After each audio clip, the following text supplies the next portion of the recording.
Now this video I'm doing, and 3 more videos I'm going to be doing for the rest of the year, are going to be very New Japan centric. So if you are not a fan of New Japan wrestling or Japanese wrestling at all and have no interest in getting into New Japan, these videos aren't going to be for you. Sorry, but there's something that I wanted to do. If you've been following my channel for the last few years or so, you may have noticed that I started watching Wrestle Kingdom on an annual basis with Wrestle Kingdom 9. I friggin' love that show. I came back for Wrestle Kingdom 10. I friggin' love that show. And then I came back for Wrestle Kingdom 11. I friggin' love that show. Wrestle Kingdom has kind of become my new WrestleMania. It's become the big annual event that I look forward to every year. And I know that the January 4th Tokyo Dome show goes back all the way to 1992, and I've seen matches here and there. I've seen bits and clips here and there, but I've never watched full events other than that. But I don't have the time to go back and watch all the Tokyo Dome events going all the way back to 1992, but I can start with Wrestle Kingdom. New Japan started naming the event Wrestle Kingdom in 2007, and they've just run with that name ever since. So, I can cover the whole history of Wrestle Kingdom. I've already reviewed 9, I've already reviewed 10, and I've already reviewed 11, but I haven't watched and reviewed 1 through 8. So, in preparation for the next Wrestle Kingdom event in January, once a month I'm going to be posting 2 reviews of 2 Wrestle Kingdom events. This video will be for Wrestle Kingdoms 1 and 2. Next month it'll be 3 and 4, and so on.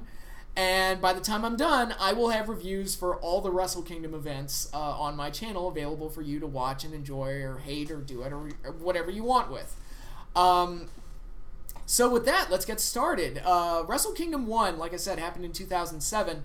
I can't really compare it to any Dome show that preceded it. I can only compare it to the Wrestle Kingdoms that I've watched, and this show kind of sucked. I was like, man, I wonder what the first Wrestle Kingdom was like, and I wonder, they set such a high standard with all the ones that I've been watching, 9, 10, and 11.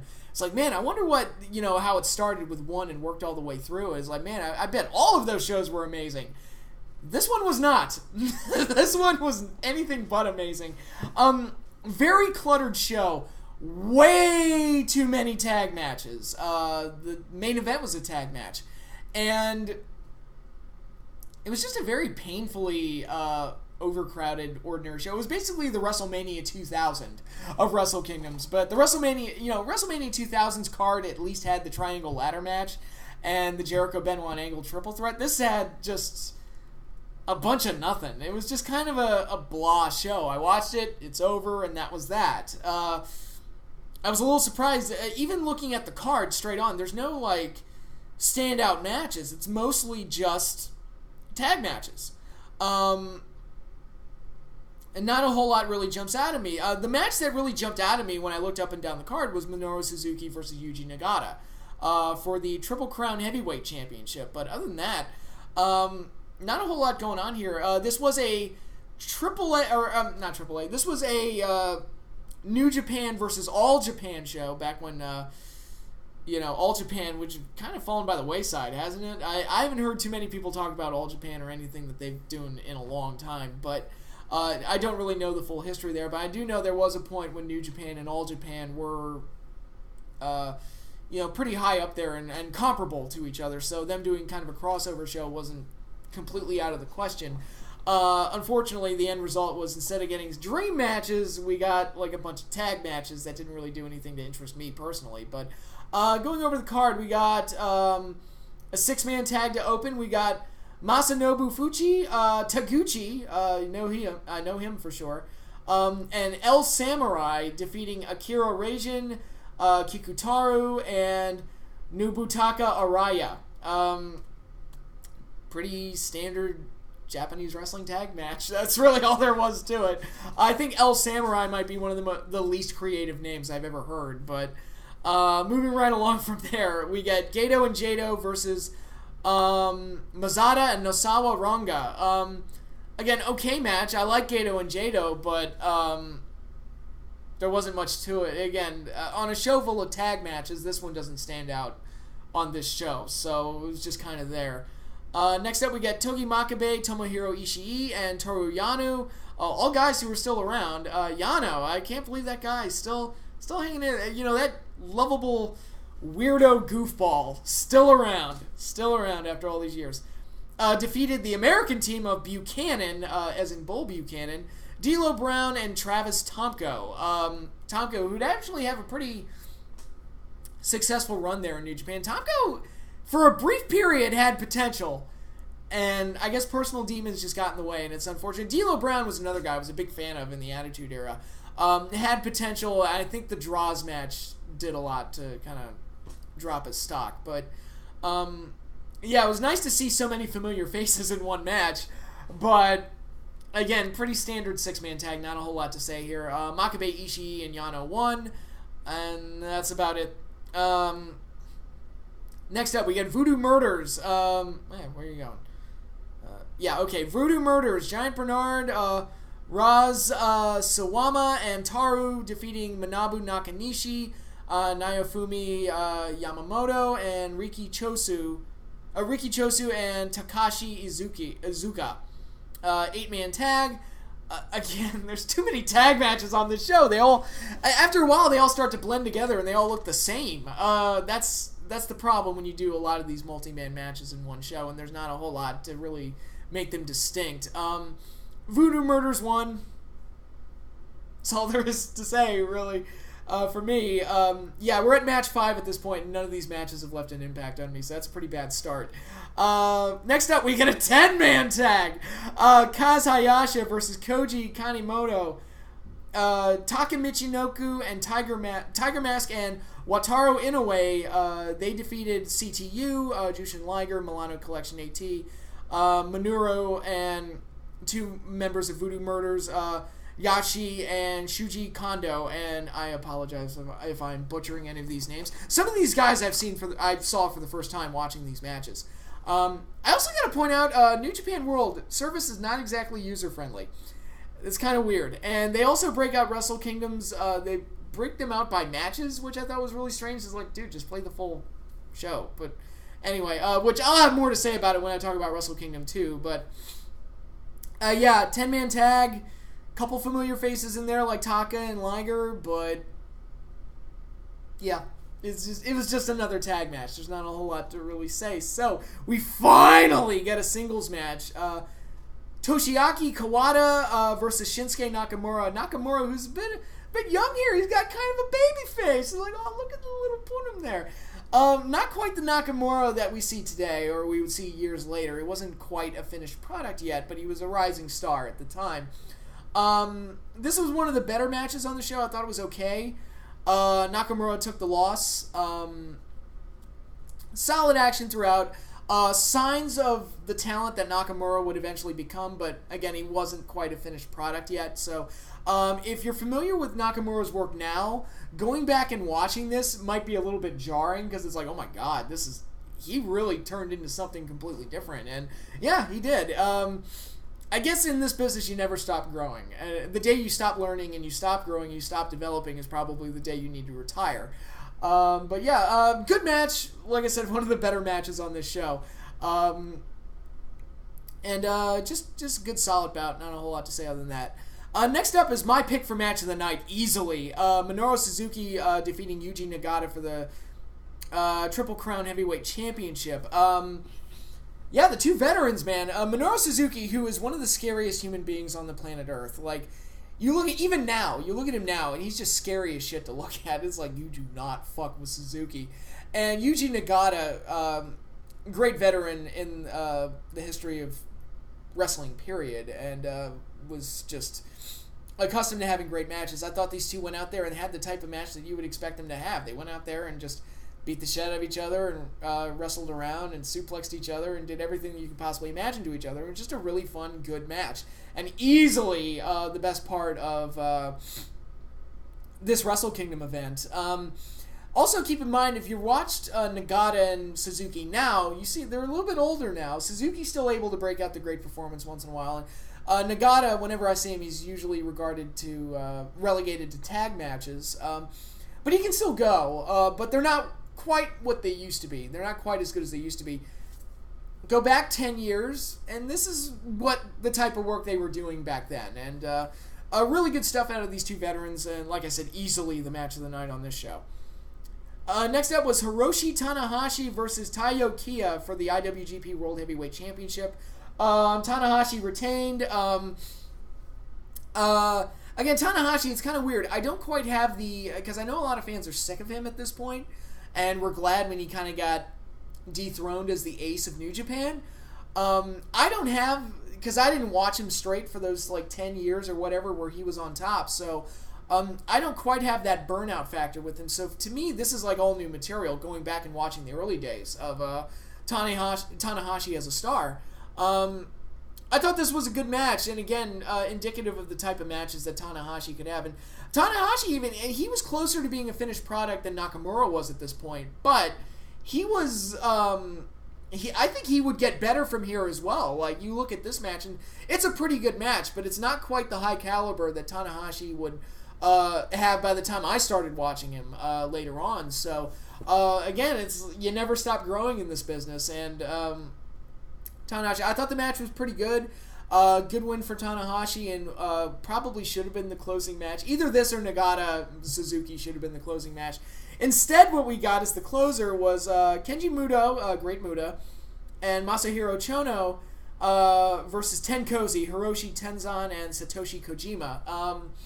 Good talents involved. Obviously, Chono and Muta are great veterans in the history of Japanese wrestling and the business as a whole. And Tenkozy, pretty good tag team. And I think probably it was the star power of Muta that kind of made them want to make this the main event. Again, I'm just speculating. I don't know for sure. A first-time viewer watching a show that's over 10 years old. I mean, I don't really know what they were thinking, but I didn't think the match was bad. It was just kind of a weak sauce main event. It's why is this the main event? Why didn't they just close with one of the two title matches? Muta at this point was showing his age a little bit, although he does kind of have that, when he got older, he did look scarier. It's just that his work wasn't quite as good. But again, it's a pretty solid tag match. It's just not main event caliber, and easily, of all the Wrestle Kingdoms I've watched, I would say easily the weakest main event. It's kind of again, it was just kind of an ordinary tag match, and not something that I would have expected to close the first. When I went on this journey to watch all the previous 8 Wrestle Kingdoms that I had never seen before, I expected kind of a bigger main event, and I saw this, and I'm like, oh, that's okay. That was that. So yeah, Wrestle Kingdom 1. Way too much pointless filler on that show. Way too many tag matches. Way too overbloated. It really hurt the show overall. The 2 title matches are really good, but nothing strong enough to make me go, yeah, you need to check out. You need to check out Wrestle Kingdom 1. But because New Japan's online service, New Japan World, is structured the way it is, you can just skip to the matches and just watch that and you're good. So, maybe there's a benefit to it that I wasn't seeing. So yeah, that's the first Wrestle Kingdom. Then we move to what I feel is a better event, Wrestle Kingdom 2, which, okay, when I said I had not watched any Wrestle Kingdoms prior to Wrestle Kingdom 9, that was kind of a lie. Because obviously this one was the event that, for old TNA fans might remember, that was the crux of the Global Impact special that aired in 2008. They released the TNA versus New Japan matches on DVD, and the Yuji Nagata Kurt Angle match was shown as a special event on Spike TV. I believe it followed an episode of Impact, if I'm not mistaken, and I remember watching it back then, and as a TNA fan at the time, or even just I wasn't... at that point, I started to see dents in the armor, but it wasn't like they were on their deathbed yet, so I was still a regular viewer of TNA, and I remember thinking when I watched it, I was like, man, this is one of the coolest things they've ever done. I thought it was just an interesting, different thing that you're seeing the stars in a different venue, they're interacting with all these guys overseas, and it was just a really cool cross-promotional thing that TNA put together, and one would have hoped that working relationship with New Japan would have continued, but like many other things in TNA, it didn't last. They would appear at the next couple of Wrestle Kingdoms, but this was the best usage of the TNA talent at Wrestle Kingdom, I would say. It kind of dominated the show. Again, like, Wrestle Kingdom 1 was All Japan versus New Japan. This one was kind of New Japan versus TNA. The TNA matches actually took a good 2/3 of the show. I remember at the time when TNA released the DVD, some people complained that they didn't release all the matches and just release the full event on DVD. I can understand both sides of the argument. My preference would have been to just give us the full show. Why not? I mean, I don't think like having the Tanahashi, Nakamura match would have deterred anybody from buying the DVD. Any American fans from buying the DVD, and it would have exposed them to other guys around the business. So if you ever wanted to use, they never did, but if they were wanting to use Nakamura or Tanahashi in TNA, you would have had that DVD there to kind of tell people who they are, and you could have done talent exchanges and all these other things that never happened. So whatever, I'm just wasting my breath at this point. But weird thing about the New Japan World Service, and I don't know why this is. Remember when I said how they have everything broken out by matches? Imagine my surprise when I saw for Wrestle Kingdom 2 there were only 4 matches. I was like, wait, what? There's more than 4 matches? I know that. None of the TNA matches are posted on New Japan World. I don't know why that is. I don't know if TNA has or I guess GFW now, has the distribution rights to those matches, which makes no sense because New Japan, it's your footage. I don't know if New Japan doesn't want to promote TNA anymore and they just cut the matches out. I have no idea, but it's really perplexing that, 2/3 of one of your big dome shows is not available on your streaming service. And I did look ahead to Wrestle Kingdoms 3 and 4, which also had TNA matches. Those matches are not included as well. So that's really strange and really bizarre. It wasn't a problem for Wrestle Kingdom 2 because I actually have the Global Impact DVD, so I went back and rewatched it for this review. It might be a problem for Wrestle Kingdoms 3 and 4 if I'm unable to get those TNA matches that were included on those shows. It wasn't as many. I think the next year only had 3 TNA matches, and the year after that, I think it was just Team 3D, and that was it. So, but yeah, just very strange, very odd. But anyway, let's go into the card. We started off with the 6-man tag, AJ Styles, Christian Cage, and Petey Williams. Petey, who was doing the Maple Leaf Muscle thing at this point. Christian and AJ were actually in the Christian Coalition, so they were actually partners on TNA programming at this point. Defeated Milano Collection AT, Minoru, not Minoru Suzuki, just Minoru, and some guy you may have heard of called Prince Devitt, I don't know. So yeah, early stages of Finn Balor here. I'd remember hearing about Prince Devitt prior to this match, and people were like, oh my god, he's great. You need to see this guy. And then I watched this match, and I took one look at him, and I was like, why does he look like Scott Evil? He did. He had, like, blue hair, and he just looked very scrawny and not very interesting. So, again, you never stop growing in this business, and he would end up becoming one of the better guys out there. So, again, never count anybody out. So, yeah, very basic 6-man tag, a lot of spots hit, but at the time, as a TNA fan, it was cool to see AJ and Christian and Petey in a Japanese ring and interacting with Japanese talents, and just a different kind of thing from what I would usually see from TNA programming. So all of that was good, and I did enjoy that part of it, and I think that's kind of like the weird thing about this show. If you are a TNA fan from that era of TNA, that 2007, 2008 era when not all hope was lost yet, this show was probably a lot of fun and was like, man, that was really cool and different, and I was really glad I saw that. If you were a New Japan fan at the time, you probably didn't like the show as much because it's like, who the fuck are all these TNA guys taking up time on this New Japan show? Blah, blah, blah. This is fucking stupid. But for me personally, it worked for me because I knew who I was watching TNA at the time, and I knew who all these guys were, so it was fun for me. So yeah, Team TNA won that match.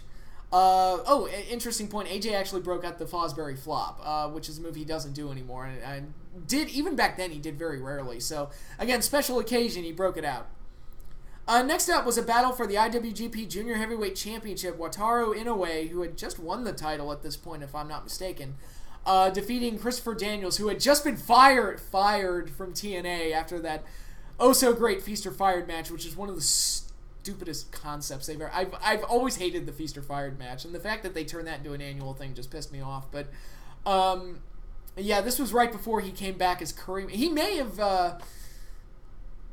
he may have already come back as Curryman when TNA aired this special. So I might be mistaken on that. But anyway, Daniels was getting ready to play Curryman because sure, why not? Actually, I kind of thought Curryman was funny. But borderline racist, but I thought he was kind of funny. But yeah, good solid match. Junior heavyweight title match.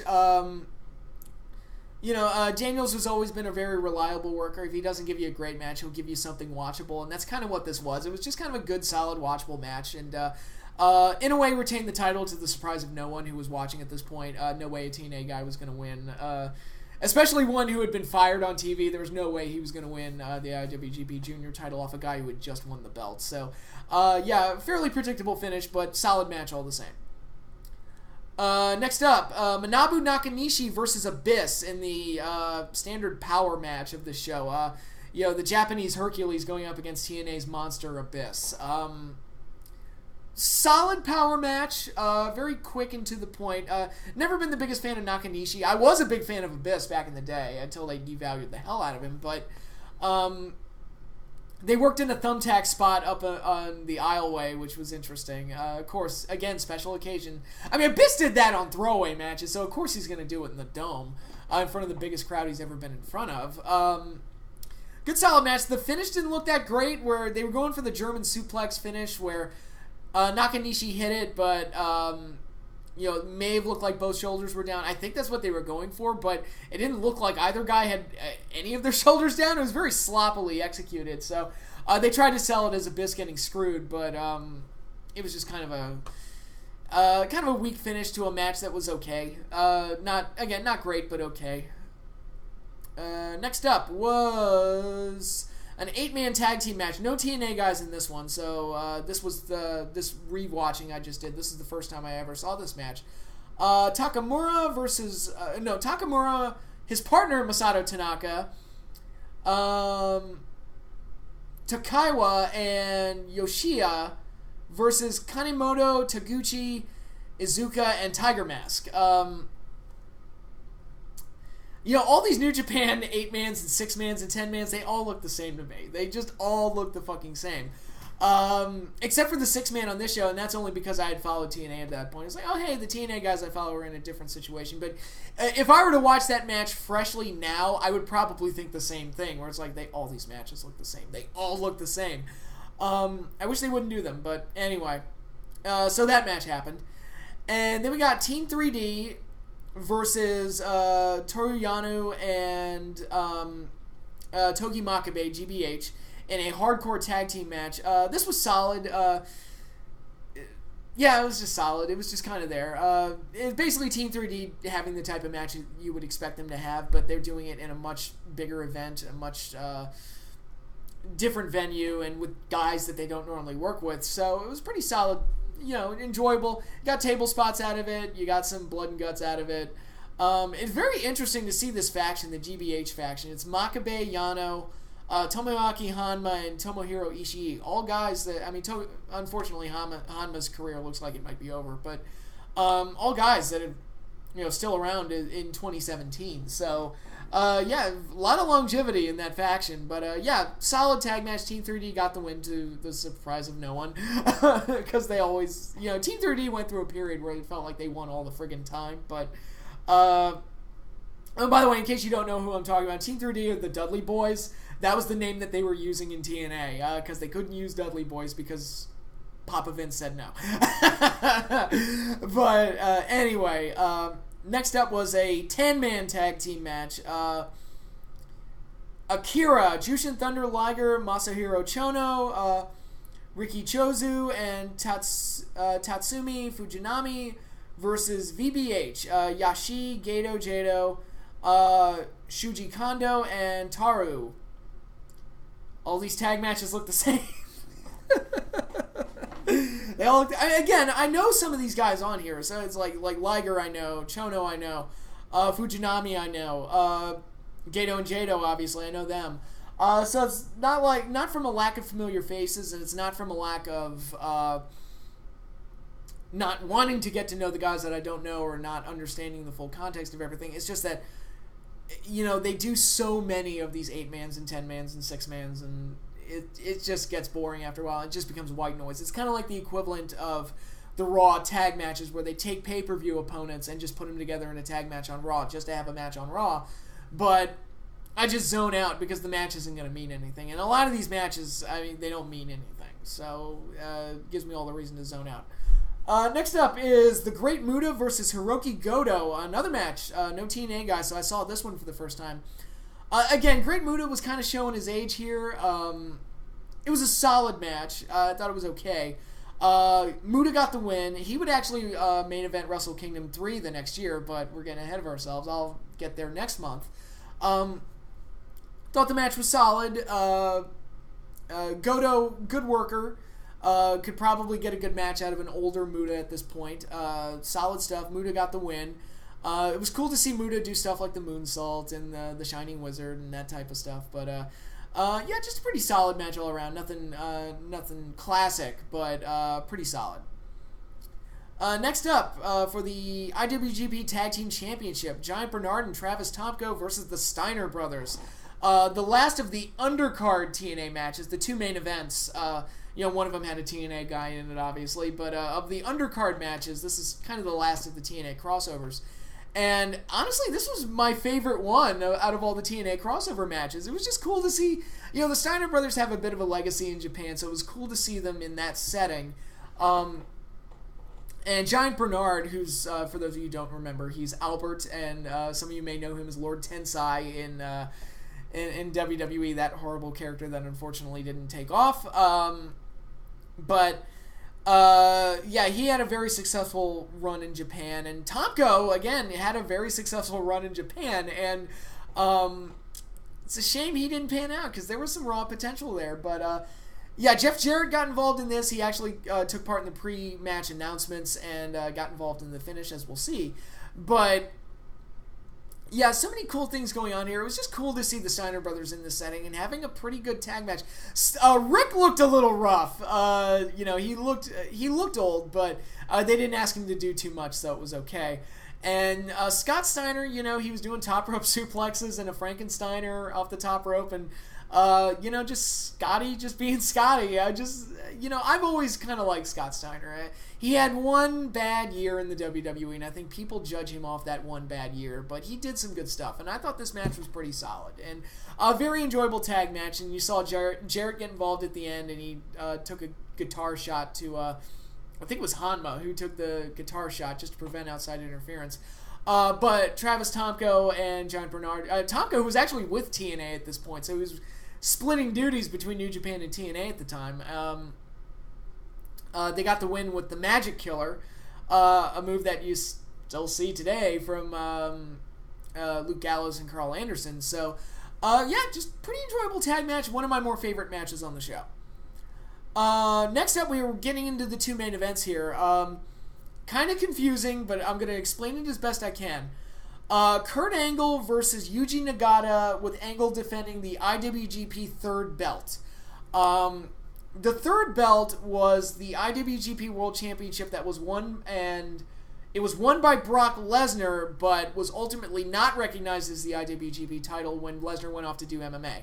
Lesnar came back for a title defense against Angle, so Angle won that version of the IWGP belt. But that was not recognized as the true IWGP belt. That was the one that would be defended between Tanahashi and Nakamura in the main event.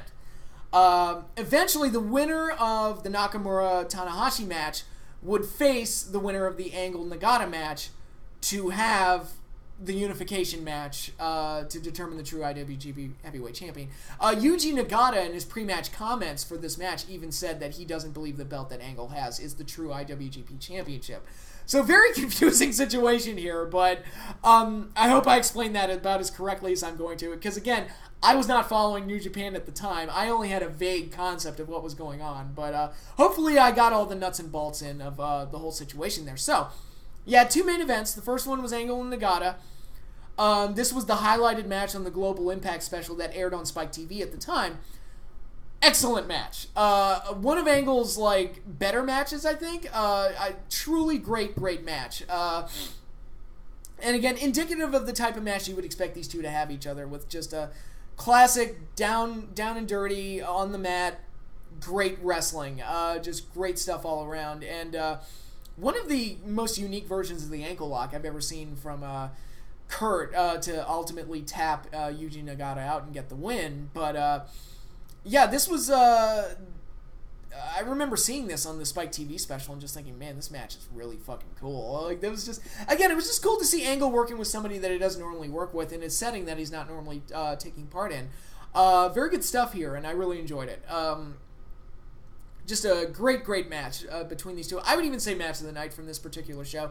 And that's a lot to say that, you know, you beat out Tanahashi and Nakamura, but I personally, again, going back and rewatching it, I was like, I kind of like this match more. It was... the action was great, and again, I think just the flair of having Kurt Angle in a New Japan ring up against a legend like Yuji Nagata, I think was just had a little bit more bite to it, for me anyway, than the main event did. But let's get into the main event, which I also watched for the first time as part of this review series. Hiroshi Tanahashi defending and losing the IWGP Championship to Shinsuke Nakamura, who, again... not the fully fleshed out Nakamura that we would ultimately come to know, but had really come into his own at this point as a main eventer, and still growing, still developing. I thought the match these two had was great. Nowhere near as good as matches I would see them have later on, like some of their bouts in the G1 Climax, for example. But again, Nakamura wasn't a finished product yet, and Tanahashi was still getting better at this point. But for 2008... Nakamura and Tanahashi, I thought the match was very good and a very good main event to the show. And everything closed out with Angle coming out and facing Nakamura in a stare down, setting up the unification match in February, which would be won by Nakamura. So Nakamura versus Kurt Angle actually happened. Never saw that match. I might, just for curiosity's sake, I might go track that match down and try to watch it, just to say, I don't know if it was a great match or anything, I just want to watch it just to say I saw Nakamura versus Angle. So that would have been a neat one. But yeah, Wrestle Kingdom 2, again, not as good as the Wrestle Kingdoms I've seen, 9, 10, or 11, but I think, I mean, it's weird to say, I think TNA added a lot to this show and made it a fun event. A lot of fun pairings, a lot of fun matches. Again, if you were a TNA fan back then, I think you'll like this show more. If you're a New Japan fan, you may not like it as much because there's so many TNA guys on it, but it's kind of like that one Starrcade, I think it was Starrcade 95, where it was WCW versus New Japan, and if you're a New Japan fan, it's probably really cool to see all those guys in a WCW setting. If you were a WCW fan at the time, it's like, hey, why are you doing all these random-ass like matches with no build-up? And who the hell are these guys? So I can definitely see both sides of the coin there. TNA had that Bound for Glory where they were in Japan, and that man, of course, they didn't get anybody that great for it either, except for Great Muta. There was nobody, really great that they got for it. But it's like they just bunch of TNA guys go to Japan and have a bunch of random ass matches. It's like, okay, what the hell was that? So I could see people not liking this show as much. I did enjoy it because I'm kind of coming from it from the perspective, a rare perspective of somebody who was a TNA fan at this point in time in 2007, 2008, and somebody who is a New Japan fan now, going back and looking back on this stuff and trying to find out more about guys like Nakamura and Tanahashi, guys that I've come to really appreciate over time. So for me, the show works on multiple levels. Again, not as good as 9, 10, or 11, but really good and very enjoyable and way better than the first one. So definite step forward over Wrestle Kingdom 1. So that is all I have for you in this video. Hopefully you all enjoyed it, and like I said, I've got 6 more Wrestle Kingdom reviews to do, so be on the lookout for that.